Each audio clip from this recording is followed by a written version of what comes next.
coming up in this episode. So they couldn't get the weapons. Where would they get the weapons from? From Pakistan. Where would they get their weapons from? I think I have a little story to add into this that you would like very much. So, the trail of bodies and blood that we've been seeing from Bosnia up till now, all I'd hope for is that we don't want to see, more and more of this, but you'd want people to learn the lessons and not to keep repeating the same mistakes and getting trapped in the same, kind of rhetorics and tricks that people have played before. And defending the honor of Islam and Muslims is not being radicalized. That's not an extremist. This is what I mean by Islam. This is what I'm talking about. Yeah, this is the Islam that I want to bring back, where we bring peace and harmony to the world, where nobody goes hungry, where we share our resources. There is always potential for conflict, and I only see the future of the Muslims in the Balkans is what they had in the past. This episode will be a collection of insights and reflections, along with some extra recordings from Shahid Butt, Dr. Adnan Siddiqui from Cage, and the two guests that we spoke to in the very beginning, Harris, whose page on Instagram is Harristory, make sure you check it out, and my good friend Petrit. So let's begin episode 8. Whilst I was interviewing Harris, when he spoke, he reminded me of a story that I thought, you know what, maybe I should share this with him. So here it is. like, what was the situation with that? Amazing question. So as we mentioned, there was an arms embargo. So they couldn't get the weapons. Where would they get the weapons from? From Pakistan. Where would they get their weapons from? I think I have a little story to add into this that you would like very much. So I was in Pakistan some years ago, and I don't want to give locations and whatnot, but I was in a masjid, and there was a very old man. After the salah, I noticed that he spoke to the younger guys at the back, and then he went off. And every salah I went to, he was doing that, and they were really attentively listening to him. But I didn't understand the language, so I don't understand Urdu. So I was wondering, like, what's this guy saying? I was curious, so I asked one of the kids. I said, look, what is this old man saying to you guys? And the kid was like, look, that's my granddad. You should meet him. He was a general in the Pakistan army. So I was like, okay, interesting. So I sat with him, and I'm just asking questions about Pakistan. I'm trying to understand Pakistan, the army, and all these things and how it works. And he's retired, obviously, and I was asking him questions, and then I asked him about the ISI. I was like, tell me about the ISI. Like, what is the ISI? So he was like, he turned around and he looked at me like I'm confused. And he spoke English, of course, and he said, I am ISI, like that. And I was like, what the hell? I was so confused. I was thinking, why is this guy, why is he talking to me like that? I was just confused. And then his grandson said to me, look, my granddad was the ex-director of the ISI. So I was like, is that true? He said, yeah, I was there for 1 year, then they removed me. And I was like, why?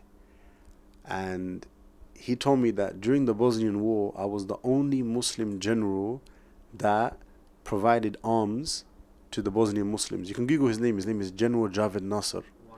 He was the only Muslim military general in the whole world against the order of the West and the Pakistani government. He dropped arms for the Muslims in Bosnia, and apparently they celebrate him till today. He's a hero. You can Google him, you'll find out about him. And then obviously the rest is history, like in terms of like, then he said that America tried to get me and they tried to try me, and XYZ happened. He's basically at home.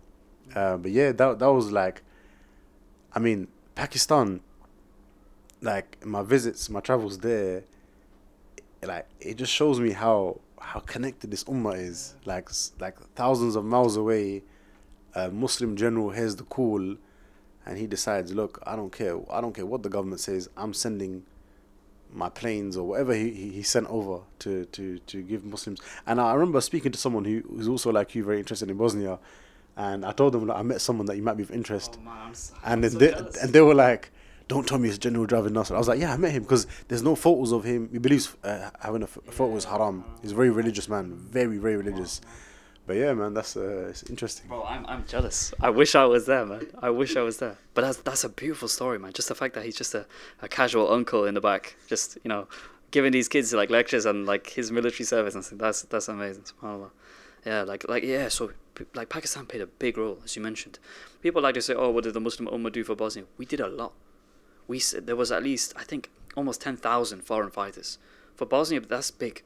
Bear in mind, you had no army in Bosnia. They had small brigades here and there. It was only towards the end of the war that they really began to make this really fierce fighting force. But it was completely disorganized at the beginning.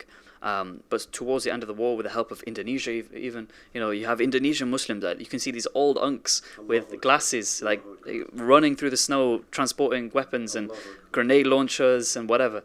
This is the beauty of this ummah. No matter how far we are, no matter who we are, no matter which ethnicity we are there for each other. And I think Mozambique, if you manage to speak to him, he will say there's nothing that the Bosnians appreciated more than the charity and the Mujahideen.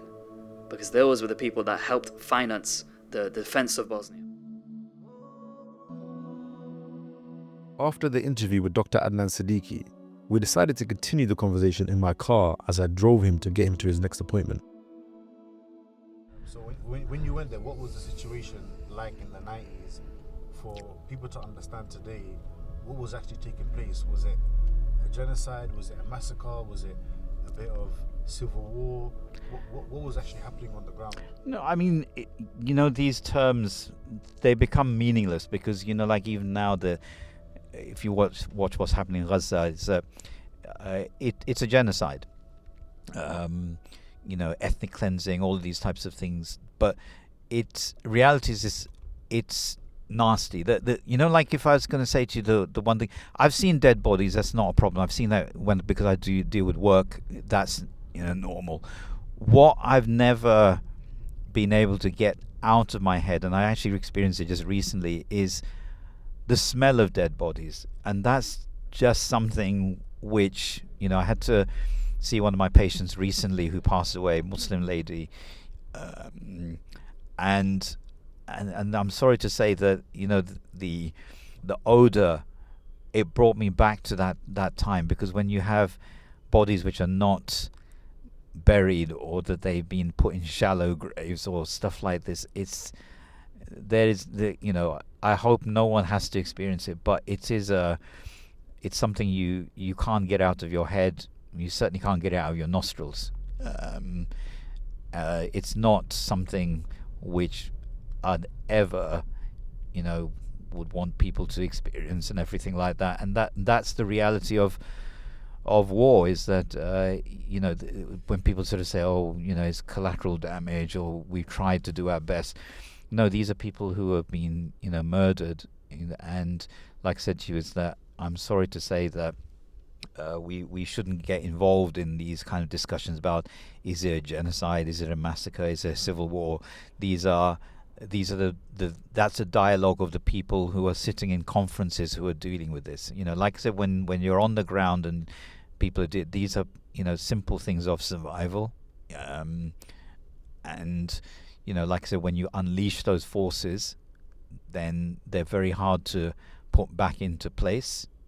And unfortunately, like I said to you, is that it's the same way how the war ended. It didn't really end the Bosnia war. Basically, what happened is that everyone was expecting that the arms embargo that was imposed on Bosnia, which, like I said, going back to politics, is that the people who helped to break the arms embargo were all nations which on paper wouldn't be cooperating with each other. It could be, there were arms being delivered from sort of Pakistan, from Malaysia, from Turkey. These were all covert things that were sort of happening, but like I said to you, is that when it was quite clear that the Bosnians were not going to suddenly just disappear and die, and then when actually I think what turned the war was, again, a lot of this is related to air power, is that there was no air force that any of the Serbs, Croats or the Bosnians had. But when the Americans, I think, started to bomb Serb targets, I can't remember what it was that actually triggered that sort of thing there. But literally, the war changed, and some people would say it wasn't about the Americans doing that. It was actually that the Muslims started to win on the ground. And when they were literally they just broke out of the Bihać pocket, and they also broke out from central Bosnia where a lot of the Mujahideen were. And it was literally like everything was being, taken almost day by day. And, those brothers who I know who were there, they were saying that, maybe that was people talking, sort of hubris and kind of pride, but they said that we'll be in Belgrade next, which is the capital of Serbia, and I think that's maybe people getting too excited. But the issue was is that certainly the capital of or the main center, Banja Luka, where there were massacres and everything, that was about to fall, and then this is when the I think it was the Dayton Accords or something were sort of like put forward, and everyone's suing for peace. And I think this is the issue that we need to sort of be aware of, even when we look at what's happening in Gaza now, is that the peace process only happens when you've got cards on the table or in your hand that you can actually, people are not going to do it because they feel sorry for you, they like you. Okay, you need to present them with a threat, and you need to be able to sort of say, this is what we can do and this is what we may potentially do. Okay, so this is again, I'm not a politician, but enough seeing and reading of history is that you need to be, you can't turn up to negotiate if you are always there begging, and I think that also applies a lot to the political process that Muslims as a minority in Europe often do, is that they keep going there with a begging bowl. No, make your own institutions, strengthen yourselves, and become independent, and then after that, when people come to you, don't go with a begging bowl and with a begging hand. It's just not is neither is it a good look, but it's also not effective. So it's those are the main sort of lessons to say, and to be frank is that the trail of bodies and blood that we've been seeing from Bosnia up till now, all I'd hope for is that we don't want to see more and more of this, but you'd want people to learn the lessons and not to keep repeating the same mistakes and getting trapped in the same kind of rhetorics and tricks that people have played before.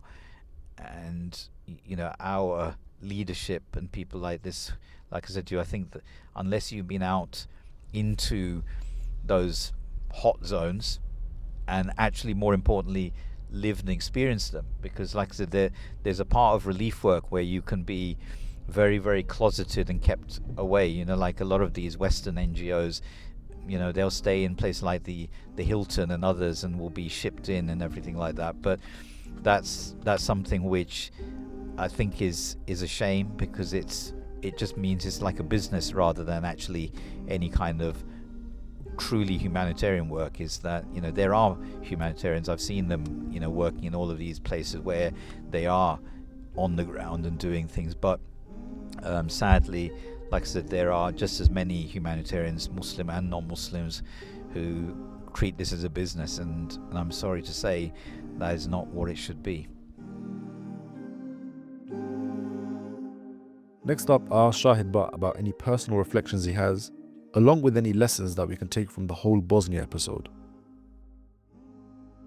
And what are the kind of lessons that we can draw from what happened there, maybe for today or for future conflicts, and maybe some personal lessons or some personal reflections? The whole Bosnia episode, saga, time, conflict, whatever you want to call it, for me, it was a because I went from being a boy to a man. So that's where I found, when I became a man, my manhood came about, and all the reality of what this world is about started to make sense. Because before this, I was living in La La Land.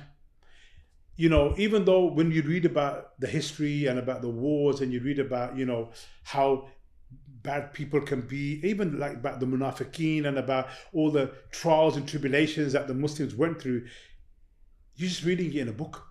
But when I actually physically felt it touched it, saw it with my own eyes, and was actually a physical part of it, it opened these neurological pathways in my mind. Because at the time, again, you know, I didn't know all these fancy words and I didn't understand all this psychological stuff that was going on, but I was being reprogrammed. That environment was reprogramming me. And all the hardships that I went through from Bosnia to Afghanistan to going to prison to being tortured, 5 years in prison, not seeing my wife or my children for 5 years, you know, suffering all that emotional trauma. You know, when I was in prison, I was the only one that was married. Yeah, all the others were single. Yeah, so the shaitan would come in my ear and do waswasa. What if your kid's dying on their deathbed, yeah, and they say they want to see their dad? How are you going to see them? What are you going to do? What if somebody attacks your family while you're here and you're not even there to protect them or whatever, yeah? What kind of a man are you? You know, all of these kind of, you know, and this was tearing me apart emotionally. So I had to learn, self-taught. I had to literally and physically, emotionally turn off a switch inside my body. I had to turn off my emotions. I had to say to myself, I don't have a wife and I don't have children. It's just me, myself, and I'm on my own. Because even in the prison, I had to be on my own. There were so many shenanigans that they used to get up to, you know, we'll digress. Yeah. So I had to become like that Lone Ranger. I had to become that, you know, for a better word, that Rambo, that one-man guy, because I knew that I can't rely on anybody and I can't trust anybody, but I have to rely on myself and trust myself. So I became that very insulated, you know. This is why when they used to put me in solitary confinement for fighting or beating somebody up or whatever, it made no difference to me. I just talked to the walls. Yeah, in my mind, when I was in solitary confinement, I would go on holiday. I would go out of the prison. I'd go to Hawaii. I'd go to the beach. I'd you know, I think I even played golf in my head. You know, I just used to transcend out of my mind. And during those times is when I wouldn't say I had an epiphany, but that's when I had this, I almost, you know, mentally and spiritually, I just broke this ceiling. And it just became like, everything became clear to me. I wasn't stressed. Everything was clear. I understood what I have to do. I understood what was going on. I understood all the games and all the gimmicks and this and that, yeah. I understood my limitations. I understood everybody else's limitations. And I just transcended above that limit, yeah. Once that happened, when I came out, yeah, it just made me into a different person. People say, oh, Shahid, you know, you've changed, yeah. I said, yeah, I have changed. But what's changed is only exterior. You know, now I don't wear tracksuits. You know, I have a nice car, and you know, I do business. You know, because I got to pay the bills, and you know, I'm a lot more mature or whatever. But I said inside, I have the same fire inside me, and that fire will never go out. And I told you why, because it's imprinted into my soul. What I've seen with my eyes, I can never unsee. What I've heard, I can never unhear. And what I've had to physically go through, I can't ungo through that. So it's with me for the rest of my life. So no matter what happens, I may drift off here and I may drift off there and I may fall off the wagon here, but inherently, I'm still that same person. I'm not saying I know it all, I have all the answers, but generally speaking, I'm speaking from my personal experiences. And alhamdulillah, over the years and years that I've been out there talking, giving dawah, you know, I've been up and down the country, I've been abroad, I've done a lot of work in Sweden, you know, and in my anti-gangs, anti-drugs, you know, de-radicalization, because people say, oh, well, how can you talk about radicalization? You were the most radicalized person and you were radical. I go, bro, this is a problem with you see. You are using your misunderstanding, fighting and defending the honor of Islam and Muslims is not being radicalized. That's not an extremist. Killing innocent people like ISIS, that's extremism. Yeah. Joining a gang and killing people for a postcode, that's extremism. Selling drugs, to your brothers and sisters, that's extremism. Robbing and looting and raping and committing adultery with other people's daughters, that's extreme, because that's got nothing to do with Islam. You've gone to the extreme now, my brother. You need to come back. That's how I fight extremism. Yeah, and that was always my message. Yeah, that come back to the deen. This is not how you express yourself. And alhamdulillah, because I'm, been there, done it, and got the t-shirt, even now at the age of 60, I can talk to 12-year-old boys. I can talk to 15-year-old boys and give me 5 minutes with them. And they'll be, uncle, what you saying, uncle? From like, who's this guy? Who's this guy think he is, yeah? Just give me 5 minutes. Let me just give you a little quick CV, yeah, about who Shahid Butt is, what I've done, where I've come from here. And at the end of the conversation, they're like, yo, bro, uncle's a proper old school G, We just do it on GTA. My man's been in the battlefield. My man's got the scars to prove it. And what that does, it goes back to my point about the right people for the job.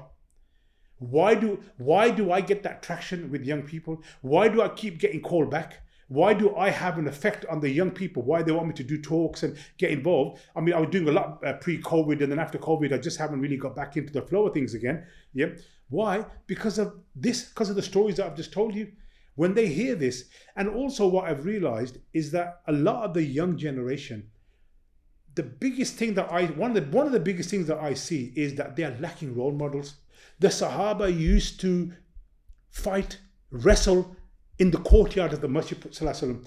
You people of the deen, would you stand on the mimbar? If you can't show bravery, then how do you expect your followers to show you bravery? You have the Quran in your heart. You have the knowledge inside you. You should be the bravest of all of us. But you're the weakest. Because all you want to do is collect chanda. Jazakallah khair. I don't want the interview to end, but we can leave it there. Or if you have any other thoughts that you want to add, maybe like what's the legacy of Bosnia? How should we remember it today? Bosnia was a place of great sacrifice by the Bosnian people who suffered the most. Their men, women, children, the massacre in Srebrenica, that was a genocide that took place in Bosnia. And we should never forget that. And the only reason it happened was because they were Muslims. Because they said, La ilaha illallah, Muhammad Rasulullah. And here's the irony of it. I've already told you in this interview that they were Muslims by a little thread. Just a little thread. Maybe he knows Surah Fatiha. I told you about the girl who's reading Surah Yasin. There was something inside them that I remember, my grandma used to read this book, and every morning she used to read it, but I've never read it. But there was just that seed inside them. That seed was not digestible by the West. That there's a seed of Islam in these people in Europe, in Central Europe. No, we can't allow that. Never, because they know our history. Because they know that the Muslims are sleeping giants. The day they wake up, when he yawns and stretches his arm out, yeah, half the nations are going to fall that side and half are going to fall that side, because we've done it in the past. So this is why. So Bosnia was a modern day wake-up call for Muslims to show us that even if you have a seed of iman in your heart, they will not let you rest. So what do you think they're going to do to us today? We've got a masjid on every corner. We've got Hafiz Quran, mashallah, coming out of every masjid. We've got sisters with niqab and hijab. Islam, Muhammad, the name Muhammad is the most famous name. You think they're not quaking in their pants? Do you think they're not sitting there thinking, oh my God, we can't allow this to happen? But what they're not going to do is they're not going to go to war with you in this country and in Europe, because they don't want bloodshed on their own corner. What they're going to do is psychologically destroy you. Women, girls, TikTok, music, soft porn, heavy porn, this, that, drinking, clubs, influencers, the youth, bring your wife onto this, that. Oh look, and hijabi Barbies, with everything, sticking out with the hijab on. Yeah, these wishy-washy brothers, with their designer beards and talking this, that, blah blah, and all this stuff. Yeah, this is how they have, and they've been very, very successful in destroying the fabric of Islam in this country. We've got a massive task on our hands, and every single person that's listening to my voice needs to understand, that it's never too late. Stand up, learn your deen, read the Quran, read the Seerah of the Prophet ﷺ, study, learn, increase your ibadah, pray your 5-time daily prayers, fast, do sadaqah, volunteer, help the weak and the oppressed. Be a good person, be a role model, be an ambassador for Islam. Because here, we're not going to fight a war here. Not yet. Here, it's we have to be, we have to hold the moral high ground. But at the same time, like I said, if they come for you, if they try to attack you, deal with them. Don't turn the other cheek. So it's got to be a combination of spiritual strength combined with physical strength. What did the Prophet ﷺ say? He said that he loves the strong believer over the weak believer. They're both believers. Yeah. And then the wishy-washy amongst us here will say, oh no, but he's not talking about fighting, and they're talking about, but relax, man. Why do you get the hump every time something about fighting? Why do you have to defend it all? Relax, it's okay. Yeah, the Prophet ﷺ saying he likes the strong believer. It's okay. If it's making you feel less manly, that's your problem. Yeah, I want to be a strong believer, spiritually, physically, mentally, financially, in every way. What's wrong with that? I want to strive to be that person. If you got an issue with that because you're a wuss bag, that's your problem. Yeah, go and put some muscle on, get in the gym, eat some protein. Yeah, you know what I mean, and take some testosterone injections and man up yourself if that's what it's going to take you to do. Yeah, but don't belittle others who do that. That Islam is just about spirituality and all that. No, it's not. Islam is it's a deen. It's a holistic religion. Yeah. So don't just pick and choose what you want. So my message to everybody listening to this, I'm not saying you have to agree with everything that I say. Some of the stuff I may have said that you might think, well, now the guy's just going over the top now, or now I don't agree with that. That's fine. Yeah. You don't have to follow me. You know what I mean? I'm just voicing my opinion from my lived life experience. You can take it or leave it. It's fine. It's no problem. If I've said something that is un-Islamic or goes against Islam, I apologize and rectify me, and may Allah forgive me. Yeah, but I'm not saying it on purpose that I want to. I love Islam. I love the Muslims, and I want to see us here. I want to see us back to our natural state, because I believe in my heart, Islam is a solution to all the world problems. Islam and an Islamic state governed by Sharia will bring back peace and harmony to the world, where once again we can go back to Jews, Muslims, Christians, mushriks, everybody, whoever they are. Lakum dinukum waliya din. To you is your religion, and to me is my religion. You practice your religion, I practice mine. I don't encroach on you, you don't encroach on. You live with me, no problem. Live in my lands. The Jews lived in Andalusia for hundreds and hundreds. And we said, when they were persecuted by the Christians, we said, brothers, Jewish brothers, come, you're our cousins. Ismail and Ishaq, you're our cousins. We have a shared heritage. Ayo, come, live with us. Stay in our protection and flourish. This is what I mean by Islam. This is what I'm talking about. Yeah, this is the Islam that I want to bring back, where we bring peace and harmony to the world, where nobody goes hungry, where we share our resources, and we live in peace. It might be a utopia. People say, oh, well, but inshallah it will happen, because Allah promised us it will happen. So, that's my message to people listening. Jazakallah khair. Jazakallah khair. To finish off this series, I asked our Balkan political analyst, Petrit, who we spoke to in episode 1 and 2, about what the future of the Balkans could look like. a thing that really interested me in speaking to you was that you seem to be someone that was looking quite ahead at the future trends when it comes to the world, and particularly the Balkans.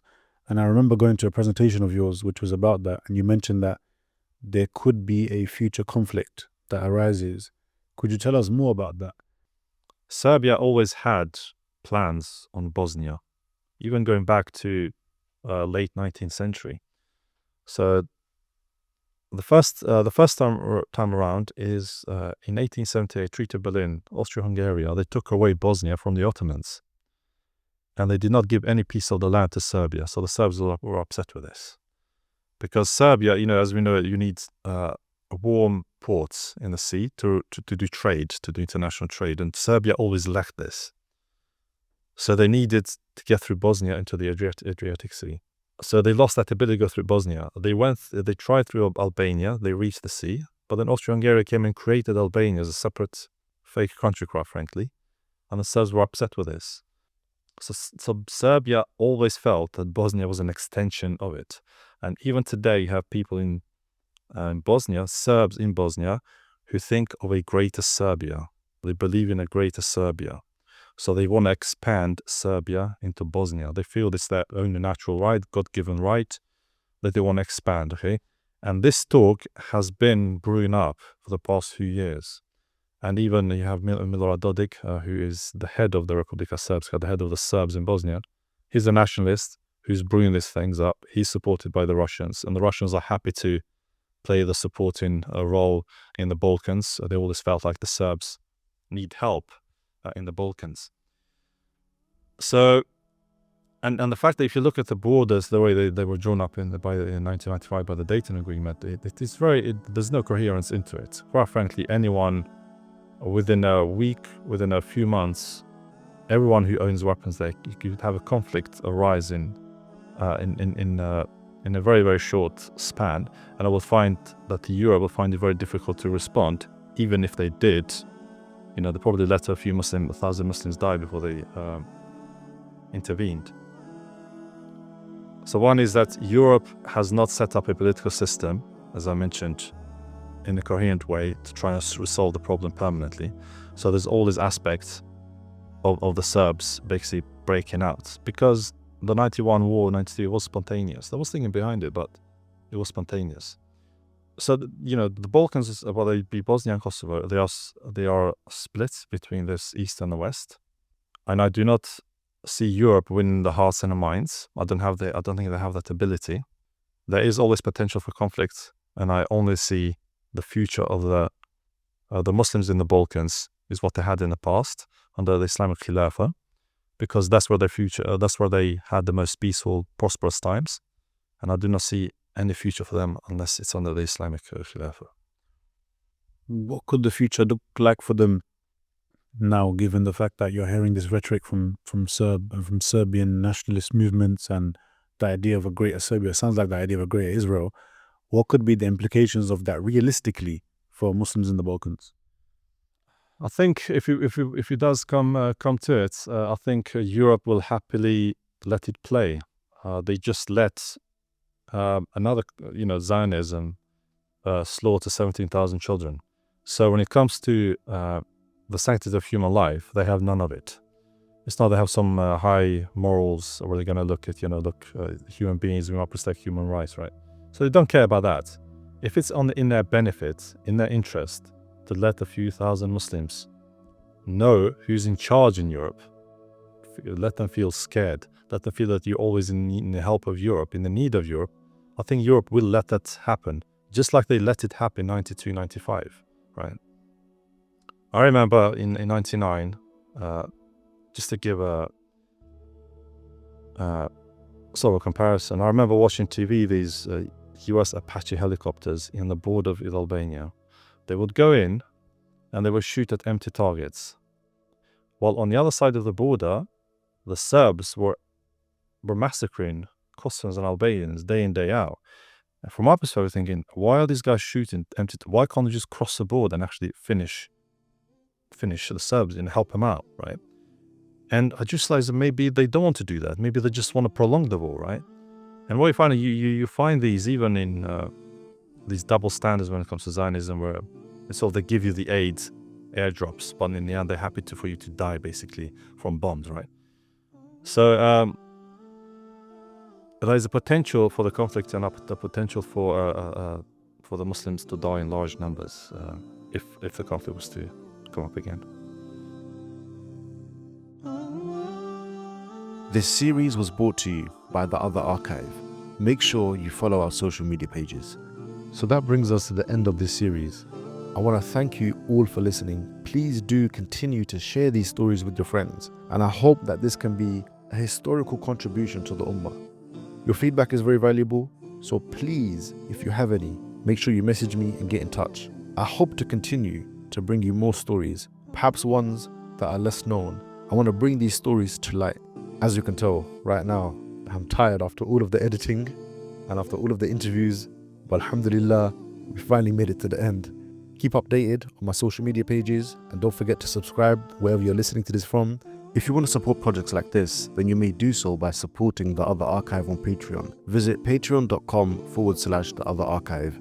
Just remember, your support goes a very long way. And that's it from me. Jazakallah khair. Assalamu alaikum wa rahmatullahi wa barakatuh.